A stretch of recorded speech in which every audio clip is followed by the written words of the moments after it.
네, 안녕하세요. 오늘은 많은 의대생분들을 괴롭히는 지열, 혈액 응고에 대해서 말씀드리도록 하겠습니다.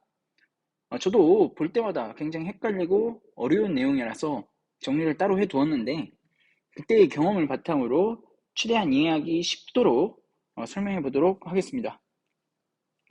보시면 이게 굉장히 자세히 정리를 해 놓았는데, 이것들을 하나하나 다 설명을 드리기보다는 처음에 봤을 때 이해하기 쉽도록 또 설명을 들으면 듣고 나서 세부 내용을 혼자 공부하기 쉽도록 핵심 위주만 설명을 드리려고 합니다.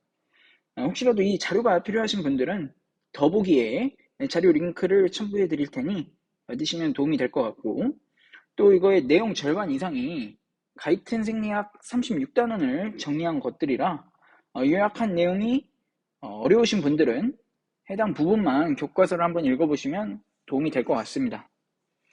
그러면 한번 설명을 시작해 보도록 하겠습니다. 이제 헤모스타시스, 지혈이죠. 네, 이제 혈액을 손상을 방지하는 기전이에요. 근데 이게 왜 필요할까요?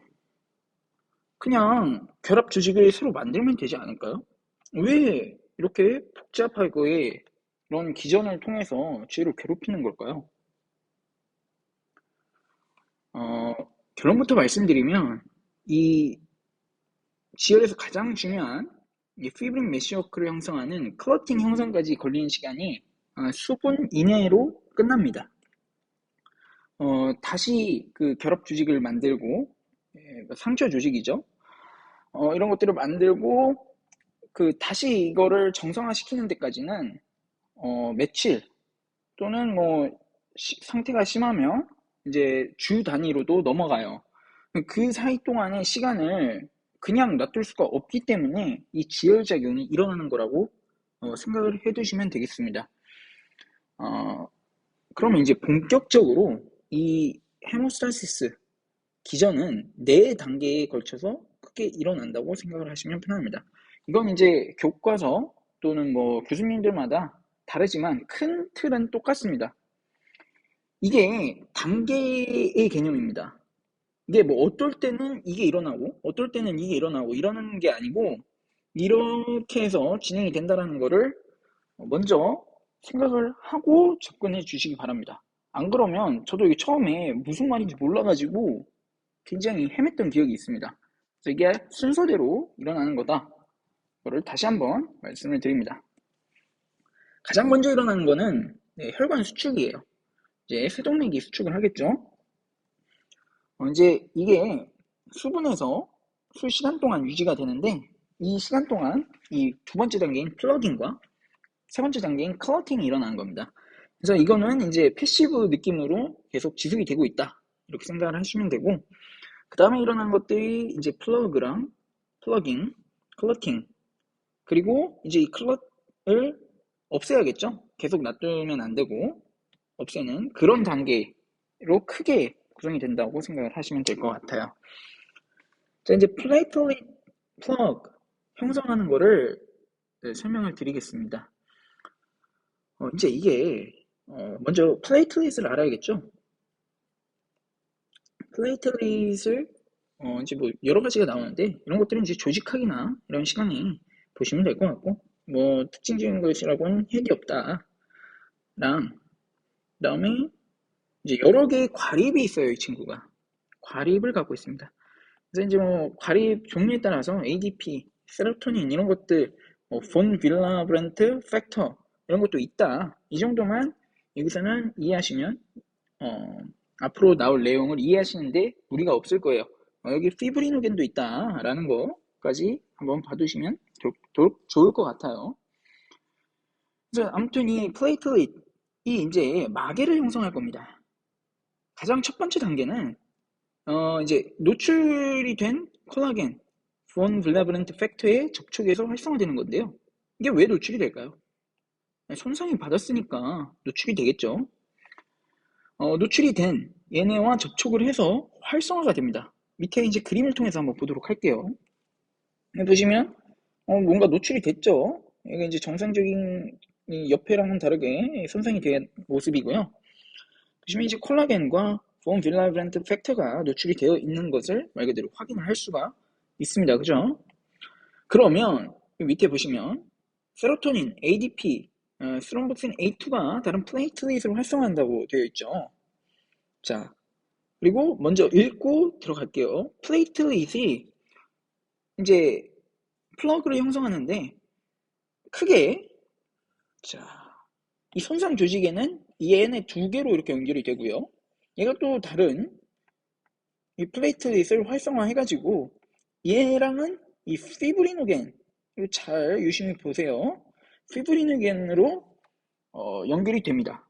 그래서 이제 이 큰 맥락을 먼저 이해하실 필요가 있어요. 조직과는 이렇게 연결이 딱 되고요.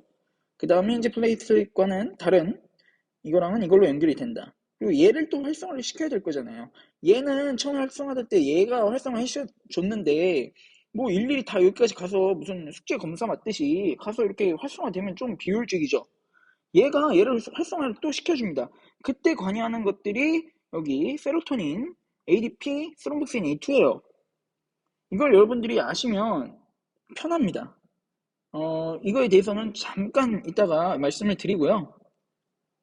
이제 이것들이 클로팅 팩터도 방출을 해요. 혈소판이 클로팅 팩터도 방출을 하는데 여기서 이제 2단계에서 가장 중요한 거는 이 플레이트릿끼리 플러그를 형성을 한다. 물론 이제 상처에 당연히 부착이 되어 있겠죠. 플러그를 형성하고 그 플레이트릿 간에 피브리노겐을 통해서 연결이 돼 있다. 이거를 머릿속에서 기억을 해 주시면 돼요. 그럼 그 다음 단계를 이해할 수 있습니다. 자, 이 다음 단계는 중요한 게 뭐냐면 아까 이 방출됐던 이 클로팅 팩터가 있죠. 이걸 활성화시켜요. 이제 그게 복잡한 경로가 있는데 그 경로를 통해서 활성화되고 결론적으로 그것들이 최종적으로는 이 피브린을 형성하는 데 이용이 된다는 겁니다. 정확히 말해서 얘를 얘로 바꾸는 거예요. 그거를 그 다음 단계에서 해서 이게 이제 뭐 시멘트라고 한다면 시멘트를 처음에 이제 어떻게 보면 바를 수 있잖아요. 이 시멘트가 시간이 지나면 굳죠. 딱딱해지죠. 딱 그런 개념이에요. 먼저 자리를 잡아놓고 얘네를 굳혀버리는 겁니다. 그래서 이제 단단하게 상처 부위를 임시 방편으로 막아놓는 겁니다. 그리고 그 다음 단계는 뭐예요? 그죠. 계속 그렇게 막아놓으면 안 될 거 아니에요. 임시 방편이라고 그랬잖아요. 다시 새로운 뭐 결합 조직 이런 것들을 만들고요. 이게 이제 파이브러스 티슈가 결합 조직의 일종이에요. 조직학을 배우시면 아시겠지만 그리고 이걸 형성하는 그 자체를 파이브로시스라고 하는 거고 이게 이제 상처 형성이랑 거의 유의어입니다. scar formation, scarring과 유사하다고 생각을 하시면 돼요. 결국은 상처를 만든다는 거예요. 이거의 가장 큰 특징은 뭐냐면요. 이 파이브러스 티슈는 원래 조직의 기능을 수행하지 못해요. 다만 손상된 걸 그대로 놔두면 안 되겠죠. 그래서 그냥 안정적인 조직을 그냥 만들어 놓는 겁니다. 그러니까 원래 조직의 기능은 못해도 그 형태는 유지할 수 있게끔 이거를 만들어 놓는다. 이렇게 생각하시면 될 거예요. 그래서 이거를 만들고요. 아까 이거를 하는 이유가 시간을 번다 그랬죠? 이거를 만들었으면 이제 없애야 될 거 아닙니까? 없애고 또 클롯을 수축을 함으로써 여기에 있는 걸 쥐어짜서 줄여요. 사이즈를 줄여놓고 이제 불필요한 클롯이 됐잖아요. 이제 새로운 조직이 생겼으니까 그런 것들을 이제 뭐예요? TPA라는 조직에서 방출되는 그런 물질이 있습니다. 그걸 통해서 플라스민을 활성화하면요. 그러니까 얘가 이렇게 활성화시키는 거예요. 그러면 얘가 이제 이 피브린을 녹입니다. 활성화돼서 이걸 녹이는 거예요. 그거를 이제 피브리노라이시스 그렇게 표현을 합니다. 그게 이제 마지막 단계, 피떡을 용해하는 그런 단계예요. 그래서 다시 이제 얘기를 드리면 크게 혈관을 수축을 하고요. 먼저 그 다음에 이제 플레이틀릿이 와가지고 마개를 형성합니다. 그리고 이제 피떡, 클롯이 피떡인데요. 피떡을 만드는데 그 과정에서 이 플레이틀릿도 들어가고 뭐 혈구세포, 뭐 혈장 이런 것들이 다 들어가서 엉겨 붙는 겁니다. 매차쿠차하게 이렇게 엉겨 붙고 그 다음에 마지막으로 얘를 없애는 게 이 지혈 과정의 전체다. 이렇게 생각을 하시면 될 거예요. 자, 그럼 이제 이 순서를 기억하는 게 왜 중요하냐? 이제 저희가 이 클럿을 스롬보스제라고도 하는데 항혈전제가 있어요. 이걸 이제 안 생기게 하는 겁니다. 자, 이걸 안 생기게 하려면 어떤 방법이 있을까요? 당연히 뭐 상처가 안 나면 되겠죠. 그런 걸 제외하고 그걸 안 나게 하기 위한 방법이 당연히 보면 플레이틀릿 이걸 아예 안 되게 하면 되겠죠. 또 이 클로팅 단계, 이 피브린이 생기는 단계를 억제를 하면 되겠죠. 그 다음에 리트랙션 이거를 그냥 빠르게 일어나게 해서 그러니까 용해를 그냥 시켜버리는 거예요. 이걸로. 그게 이제 항혈전제의 세부사항이 되는 겁니다. 항혈소판제, 항응고제, 그다음 혈전용해제 이렇게 되는 거예요. 그래서 제가 이제 이따가 말씀드리겠다고 했던 이 항혈소판제를 살펴보면요. 이제 아까 다른 혈소판을 활성화시키는데, 그러니까 얘가 활성화가 되고 얘를 활성화시키는데 이 세 개가 관여한다고 했죠. ADP, 그다음에 세로토닌 이렇게 세 개가 관여를 하는데 이 각각을 이 아스피린, 살포그릴레이트, 클로피도그렐이 억제를 합니다. 얘는 이제 ADP를 이게 다른 리셉터를 억제를 하는 거고 얘 같은 경우는 세로토닌 수용체를 차단을 하고요. 얘 같은 경우에는 스로복신 A2의 생성을 억제를 합니다. 얘는 생성을 억제하는 거예요. 얘는 참고로 얘네 두 개 ADP랑 세로토닌은 아까 보면 과립이 있었잖아요. 이 세포 안에 과립 형태로 존재를 합니다. 근데 이 스롬복신 A2 같은 경우에는 이 아라키도닉 애시드로부터 만들어지는데 이 아라키도닉 애시드라는 것 자체가 세포막에 존재를 하는 거예요. 처음부터. 그래서 여기서 이제 신호를 받아서 생성이 되는데 그 과정을 차단하는 게 아스피린이다. 유명하죠? 이렇게 된다라고 이해를 하면 돼요. 그러니까 결국은 이 기본적인 걸 알면 어떻게 보면 임상에서도 이게 연결이 된다. 이렇게 생각을 하시면 됩니다. 그 다음에 또 항응고제를 예를 들면 말씀을 드리면 헤파린, 와파린 있죠. 뭐 한 번쯤은 들어보셨을 거라고 생각을 해요. 근데 뭐 이런 큰 차이가 있다 정도 알면 돼요. 즉시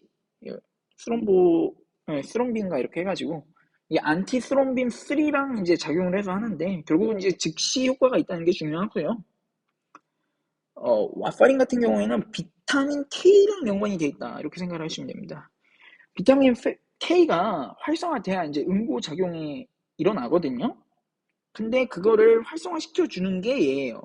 비타민 K를 활성화시켜 주는 게 이 효소인데 이 효소를 억제를 해요. 와파린이. 근데 이게 어떻게 보면 이미 어느 정도 있을 거 아니에요. 그래서 새로운 거를 억제한다고 해서 효과가 그렇게 빠르지 않습니다. 그래서 느려요. 대신 이제 효과가 좀 오래 지속됩니다. 이런 것들은 이제 임상에서 다루게 될 거고 마지막으로 혈전 용해제 같은 경우에는 아까 말씀드린 티슈 플라스미노겐 액티베이터 이게 약자거든요. TPA 플라스미노겐을 플라스민으로 활성화 이름 그대로죠. 그거를 함으로써 그냥 용해를 시켜버리는 것도 있고 스트랩토카이네이즈, 뭐 유로카이네이즈 이런 것들이 있다. 이 정도만 알면 될 것 같습니다.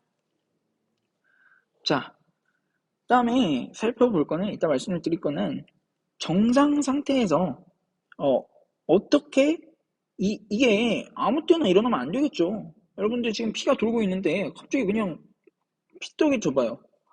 그러면 여러분들이 죽을 거 아닙니까? 그래서 이게 어떻게 항혈전을 하고 있는지 평상시 그리고 이것들이 잘못된 상황에서 혈액 응고가 과도하게 진행되는 상황에 대해서 또 말씀을 드려보고 그다음에 이제 반대인 경우도 있겠죠. 이게 안 일어나면 출혈이 계속 심하게 일어나겠죠? 결국 이 노멀한 상황을 알아야 이 두 개를 이제 이해를 하게 될 거고 그다음에 이제 마지막으로 혈액 응고 관련해서 테스트 이제 혈액 검사에 대한 내용을 이제 또 말씀을 드릴게요. 자, 이 부분은 이제 필요가 없고 또 하나 알고 넘어가셔야 되는 게 이 프로스롬빈, 피브리노겐, 스롬빈 이게 어디 있죠? 아까 말씀드렸죠. 이게 중요하다. 여기 보면 피브린 이제 여기 스롬빈 어디 있어? 스롬빈 생성해서 이거 만드는 거 이런 것들에 관여가 되는 여기 피브리노겐 이런 것들이 간에서 형성이 돼요. 혈장 단백질입니다. 그래서 이것들을 간에서 합성한다. 이걸 알고 계셔야 나중에 이제 간이 문제가 생겼을 때, 아, 혈액 응고 기전에 문제가 있겠구나. 이렇게 이해를 하실 수 있는 겁니다. 네, 이 정도로 알고 넘어가면 되고요. 이제 이거는 조금 더 자세하게 이제 여기다 설명을 해놨어요. 말씀드린 것처럼 이렇게 단계들 적어놨죠. 클러팅, 그다음에 이제 뒤에 보면 클럿 영해가 있을 겁니다. 이걸 이제 자세하게 설명을 한 거고요. 뭐 이렇게 크게 중요한 내용은 없어요. 이제 본 빌러브렌트 팩터의 기능. 이게 이제 정상 조직에도 있고요. 그러니까 손상된 조직에도 있고요. 혈소판도 분비를 합니다. 뭐 어쨌든 간, 손상 부위에 잘 부착되도록 하는 기능이 있고, 팩터 8, 팩터 8이에요. 이렇게 적어 놓은 겁니다. 그거의 운반체 역할을 합니다. 원래 처음에는 이 팩터 8이 얘랑 결합된 상태로 불활성화되어 있는데 손상이 되면 떨어지면서 활성화가 돼요. 뭐 그런 기능이 있다 정도 한번 보시면 될 것 같아요. 자세한 얘기 이런 것들은 전부 말로 제가 다 설명을 드렸어요. 그 다음에 이제 어려운 게 블러드 클러팅 기전이죠. 이제 여러분들이 한 번씩 이렇게 큰 도표를 봤을 거예요. 이게 세 번째 단계인 클러팅 형성 과정에 대한 겁니다. 이제 여러 가지 두 단계가 있는데요.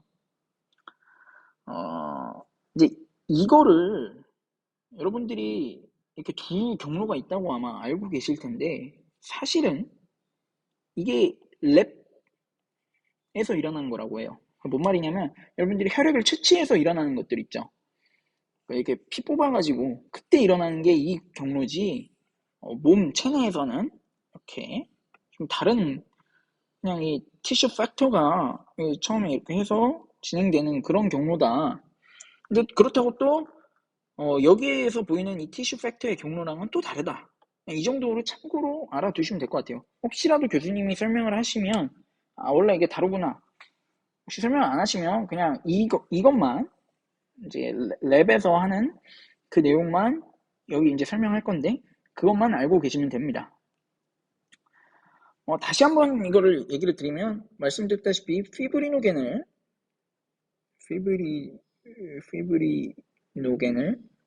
피브린으로 만든다고 했죠.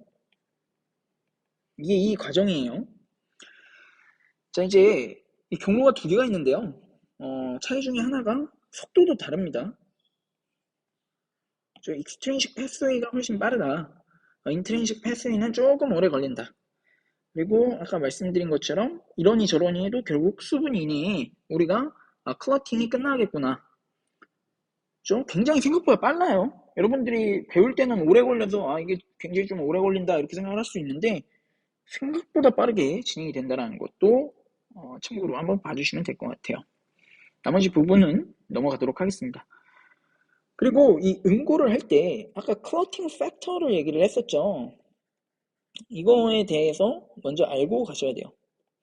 팩터가 꽤 여러 개 있습니다. 뭐 13까지 있다고 하는데 아마 더 있을 수도 있어요. 이제 가장 중요한 것들은 이제 뒤에 나올 이제 여기 밑에 설명할 때 나올 것들이지만 이제 동의어를 알아두셔야 될 게 있어요. 자, 그게 뭐냐면 이 앞에 4개 이건 꼭 알고 계셔야 됩니다. 팩터 1이요. 피브리노겐이에요. 피브리노겐입니다. 비활성화 상태를 팩터 1이라고 하고 이걸 액티베이티드 된 게 피브리닌 겁니다. 이거 두 개를 혼동하시면 안 돼요. 프로스트롬빈도 마찬가지로 inactivated form이고 이게 활성화되면 스롬빈이 되겠죠. 프로니까. 네. 그 다음에 이 부분은 좀 이따가 설명을 하도록 하고 팩터 4가 칼슘이에요. 칼슘도 여러분들 혈액 응고에 관여한다는 거 한번 눈여겨보시기 바랍니다. 이따가 다시 또 언급을 드릴게요. 자, 어쨌든 간 이렇게 왔어요.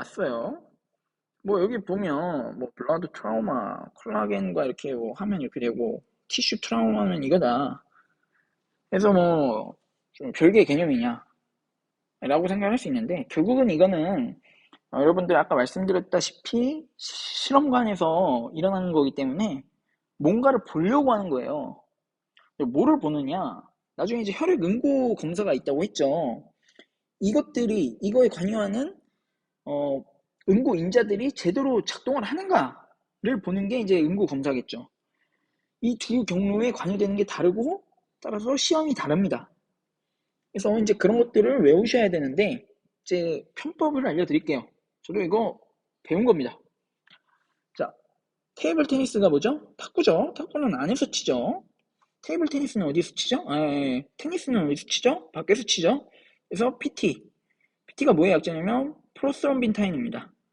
일단은 이런 게 있다 정도만 보시면 될 것 같아요. 그래서 PT는 extrinsic pathway를 보는 거다.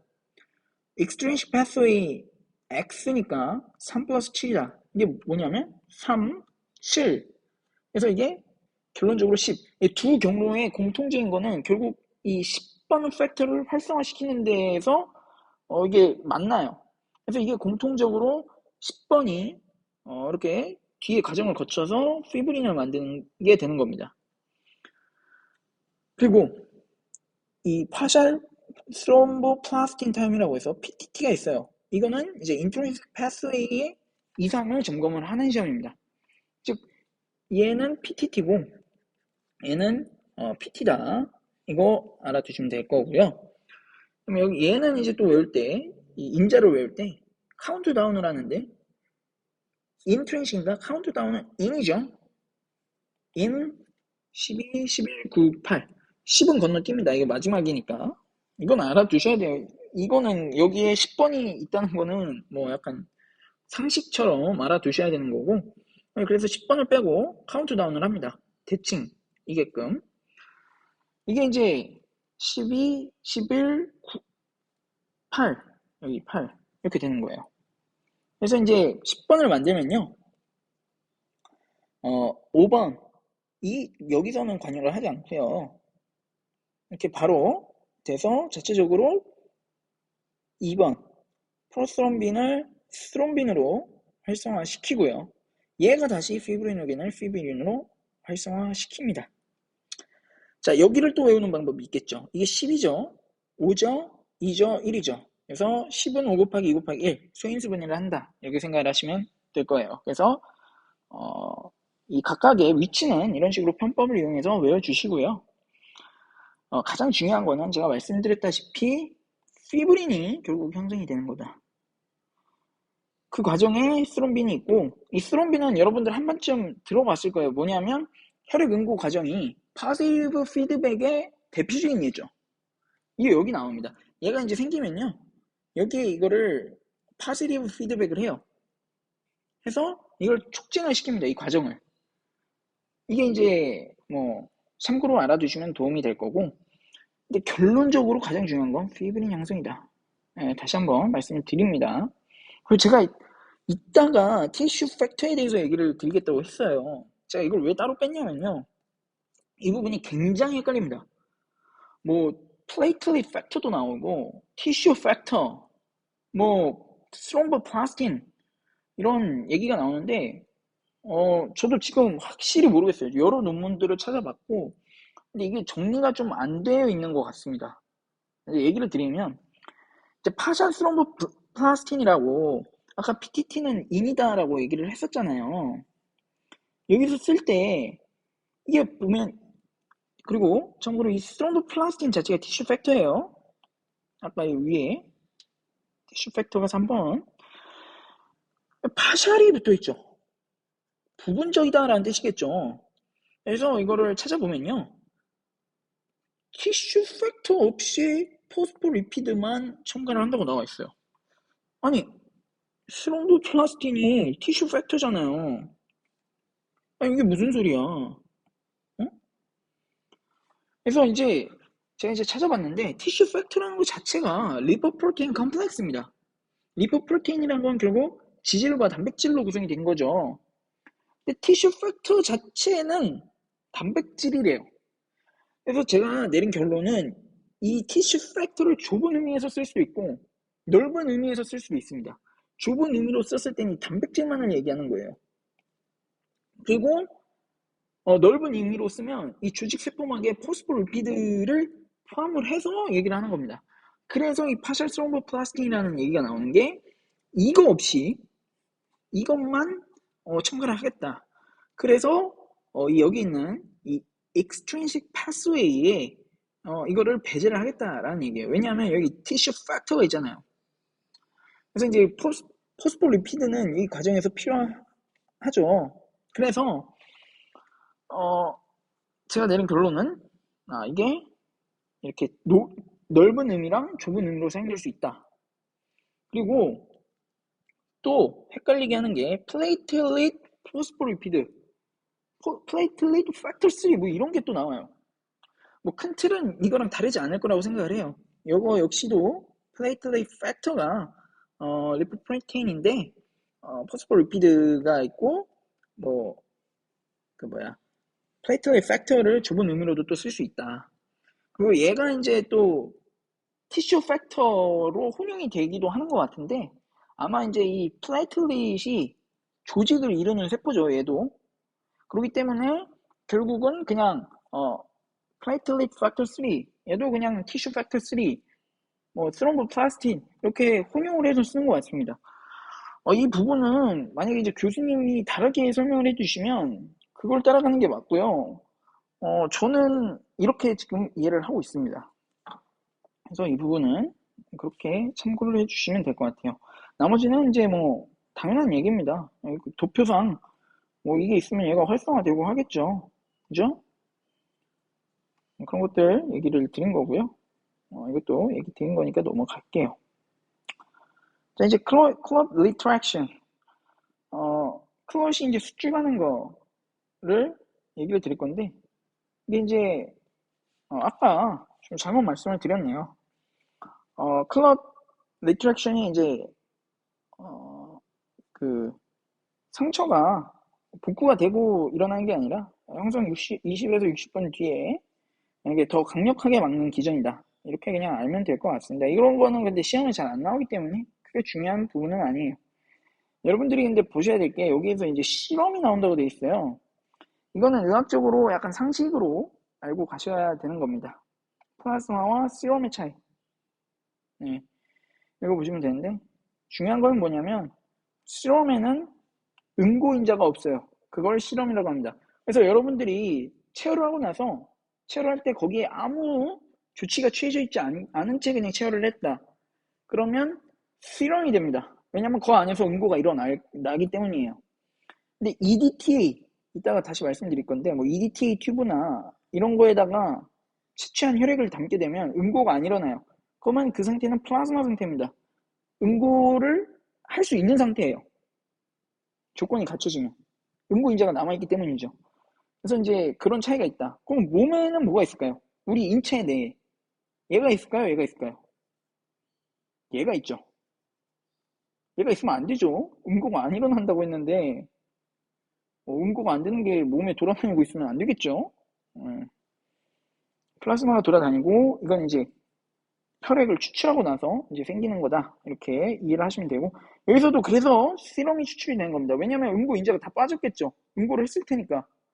그래서 클롯을 이렇게 쥐어짜면, 빨래 짜듯이 짜면 나오는 거는 응고 인자가 없는 게 나오겠죠. 그런 식으로 생각을 하시면 돼요. 크게 중요한 부분은 아닌데, 이 부분은 중요합니다. 이거는 상식이에요, 상식. 이렇게 두시면 되고.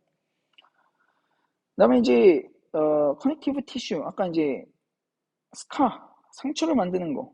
그리고, 이거, 클롯의 용해에 대해서 여기 적혀 있습니다. 똑같고요. 말씀드렸다시피, 예, 플라즈미노겐을 플라즈민으로 만들어서 피브린을 용해를 하는 겁니다. 여러분들이 이제 여기서 좀 주의하셔야 될 게, 이 플라즈미노겐이랑 피브리노겐이랑 이게 뭐 노겐 이러니까 헷갈려요. 이 부분을 명확하게 인식을 하면 좋을 겁니다. 왜냐면 이게 헷갈려요. 저도 처음에는 정말 헷갈렸는데 플라즈미노겐은 마지막에 용해를 하는 거고요. 플라즈민이 피브린은 피떡 만드는 데 쓰는 거예요. 정반대죠. 추가로 얘기를 드리면 파스민은 어떻게 돼요? 트립신과 유사하게 생겨서 단백질을 용해를 합니다. 그래서 아까 말씀드렸다시피 혈장 단백질이죠. 대부분의 이 혈액 응고 인자들이요. 그래서 이런 것들을 다 단백질이라서 이거를 녹이는 겁니다. 그렇게 이해를 하시면 될 거예요. 자, 그리고 아까 말한 이제 항혈수판제, 항응고제, 뭐 혈전 용해제가 있는데 이런 부분은 한번 그냥 읽어보시면 아마 이해를 하시기 쉬울 겁니다. 네, 넘어갈게요. 자, 그 다음에 이제 체외에서 응고 방지. 아까 EDT를 다시 말씀드린다고 했는데 여러분들이 이런 검사를 받으면 이런 데다가 간호사 선생님들이 피를 놓잖아요. 그 튜브가 대부분 EDTA 튜브입니다. 이게 뭐냐면 칼슘, 아까 팩터 4번이라 그랬죠. 이 4번을 deionise, 아무튼 뭐 불활성화 시킨다. 그래서 응고가 안 일어나게 하는 겁니다. 이 외에도 뭐 시트르산, 그리고 뭐 옥살산 이런 것들이 항응고의 체외에서의 항응고에 사용될 수 있겠더라. 이 정도 알면 될 거예요. 그리고 뭐 컨테이너 매끈매끈한 표면 자체도 응고를 방지를 해요. 이따가 설명을 드릴게요. 아무튼 이런 여러 가지 요인들이 응고를 방지하는 데 이용이 된다. 자, 그 다음에 정상적으로는 이게 되면 안 되겠죠. 클러팅이 되면 안 되니까 어떻게 이걸 막고 있을까를 또 살펴볼게요. 자, 이것도 크게 똑같아요. 이렇게 뭐 혈관 표면 요소라고 했는데 이거 그냥 뭐 항혈소판으로 생각을 하시고요. 항혈소판, 항응고 여기도 마찬가지입니다. 용의 기능 이렇게 나뉘어요. 쉽죠? 그래서 각각의 내용을 보도록 하겠습니다. 서페이스가 매끈매끈하면요 응고가 안 일어나요. 위에 실리콘, 여러분들 그 성형외과에서 코에다가 실리콘 넣잖아요. 이 실리콘을 쓰는 이유가 있습니다. 이 실리콘이요 표면이 매끈매끈해서요 혈액 응고도 방지가 되고요, 또 면역세포의 면역작용도 잘 안 일어나요. 표면이 매끈매끈해서 그걸 인식을 안 합니다. 이런 거를 그냥 재미로 알아두시면 재밌어요, 의학이. 그래서 이거고, 이제 콜라겐을 당연히 정상 걔네들은 아까 보시면 그죠? 이게 노출이 안 되게 막아놓죠? 이렇게 해서 막는 거예요. 어디 갔어? 막는 거다. 이렇게 생각을 하면 됩니다. 그래서 물론 이제 거기에 플레이틀릿이 발생하지 않게끔 격리를 하는 것도 있는데요. 뭐 인트렌시 패스웨이, 클러팅에도 관여를 해요. 그래서 이거를 막 항일수판이다라고까지만 얘기할 수는 없지만 큰 틀에서는 결국 다를 게 없다. 이렇게 이해하시라고 제가 이렇게 나눠놨습니다. 응고, 클러팅을 막는 거죠. 이걸 막는 거는 이제 이런 요소들이 있어요. 스롬보 모듈린이라고 있는데 내피막에 부착이 되어 있고요. 단백질인데 스롬빈과 결합을 합니다.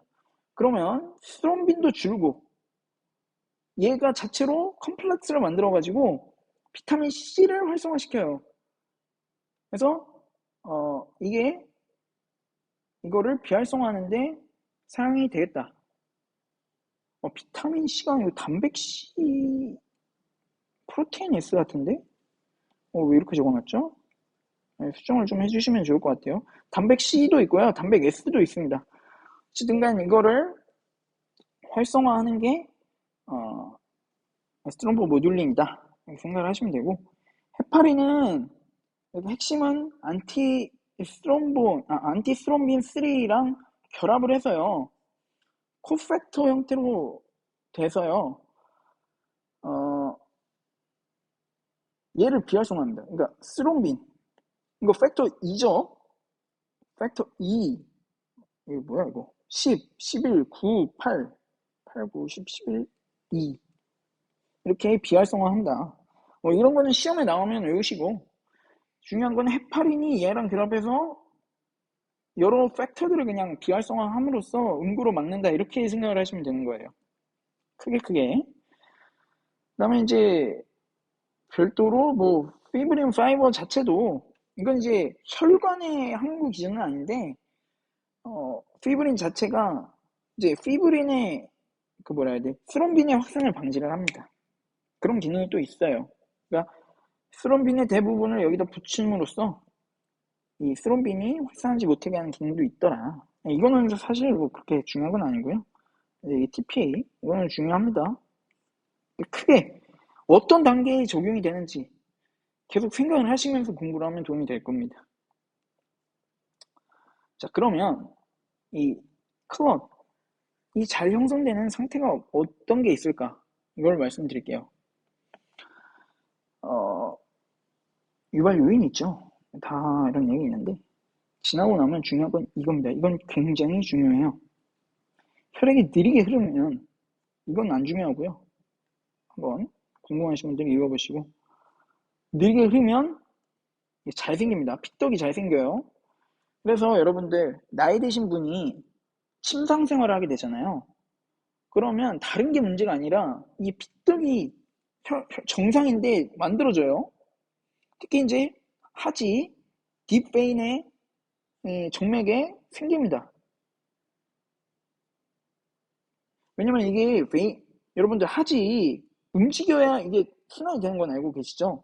가만히 있으면요, 이게 우열, 정체가 돼가지고 피가 굳는데 얘가 이제 가만히 있는 게 아니라 이거 피떡 생기는 거는 스롬버스라고 하고요. 이게 이제 타고 돌아다녀.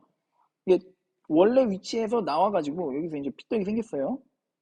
타고 돌아다녀가지고 다른 데로 가는 거. 이거를 이제 색전, 이건 혈전 이렇게 얘기를 합니다. 그래서 이 색전, 폐색전증에 의해서 사망을 해요. 진짜 대부분 이걸로 사망을 합니다. 그래서 나중에 이거 굉장히 중요하게 다룰 거예요. 병리학에서도 그렇고 굉장히 중요한 개념입니다. 결국은 뭐다? 혈액이 느리게 되면 피떡이 져가지고 위험하다. 이렇게 크게 이해를 하시면 되는 거예요. 이렇게 얘기가 나와 있는데 읽어보실 분들은 읽어보시면 되고요. 그 다음에 셉시스라고 이제 폐혈증 많이 들어보셨죠? 폐혈증도 혈액 응고와 관계가 있습니다. 그래서 폐혈증에서 작은 이 혈관을 막아요. 클러팅이 돼가지고 이 상태를 DIC, 파종성 혈관 내 응고라는 질환 일 관련이 됩니다. 이런 부분은 한번 읽고 넘어가시면 되고요. 이거는 문제에 관해서 이제 제가 정리를 해놓은 거니까 필요하신 분들은 한번 보시면 될 것 같아요. 아까 말씀드렸다시피 간에서 대부분을 생성하기 때문에 이번에는 반대로 출혈이 증가하는 상황이에요. 응고가 안 일어난 거죠. 여기는 응고가 과다하게 일어나는 거예요. 과다하게, excessive하게. 여기는 안 일어나는 겁니다. 이런 경우는 리버 디지즈가 있고 비타민 K 아까 말씀드렸죠. 이거에 관련된 게 뭐다? 와파린이다. 그죠? 그래서 이제 그거에 연관이 된 게 비타민 K고 이런 거 한번 그냥 읽어보시면 될 거예요. 이해하기 어렵지 않습니다. 그 다음에 헤모필리아 혈우병이라고 하죠. 이것도 결국은 클러팅 팩터랑 관련이 있더라. 특히 8번 이런 거랑 관련이 있다. 9번 이렇게 일을 하고 있으면 될 것 같아요. 그 다음에 혈소판 감소증에서도 당연히 잘 생겼죠. platelet deficiency 당연한 얘기고요. 블러드 그러니까 응고 검사는요. 아까 말씀드린 게 사실 제일 중요합니다. 그러니까 어떤 검사가 어떤 경로의 이상을 확인하는지. 네.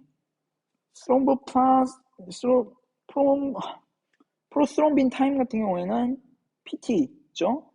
PT의 경우에는 extrinsic pathway가 잘 되느냐.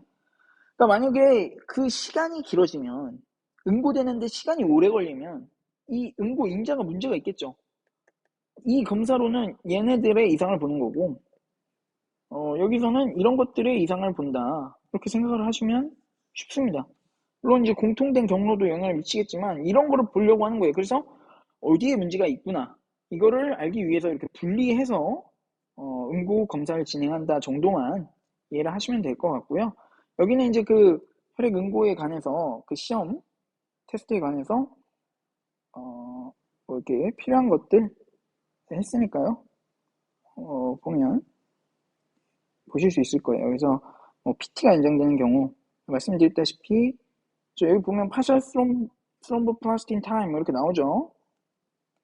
그 다음에 여기 프로스롬빈 타임 이렇게 여기 좀 다르죠. PT 지단백이고 인지질 아까 말한 것처럼 리포프로테인 컴플렉스 티슈 팩터 전체는 큰 의미의 그거는 리포프로테인이라고 말씀을 드렸고 여기는 티슈 팩터가 빠진 이 파셜 스롬보플라스틴이다. 이렇게 이해를 하시면 될 거예요. 그래서 자세한 뭐 내용은 살펴보시면 되는데 일단 다시 한번 마지막으로 강조를 드리고 싶은 거는 이 4개의 단계 이게 이제 어떻게 진행이 되는지만 알아도 진짜 나머지는 정말 쉽습니다. 플레이트레이트를 활성화하고 물론 그 전에 혈관이 수축이 일어나고 혈수판이 활성화되고 혈수판끼리 뭉쳐서 플럭을 형성하는 거 그리고 이제 핏떡을 만들고요. 핏떡을 없애고 이런 과정 아까 여기서 잘못 말씀드렸는데 이거가 먼저 일어나서 딱딱하게 만들고 어떻게 보면 여기로 넘어가야겠죠. 클러팅의 일부라고 볼 수도 있겠죠. 그 다음에 클럿의 제거가 일어난다. 이렇게 이해를 하시면 될 겁니다. 이거는 위로 올려야겠네요. 이거를 4번으로 놓고요. 그죠? 제거까지 이 4개 이게 항혈전제랑 뭐 나중에 정상 조직에서 혈전이 일어나지 않게 항혈전을 어떻게 하는지 이런 게 다 어떤 경로에 해당이 되는지를 아는 게 필요하다. 네. 혹시 공부하시다가 이해 안 되시는 부분이 있으면 댓글로 남겨주시면 제가 한번 최대한 답변을 달아보도록 하겠습니다. 시청해주셔서 감사합니다.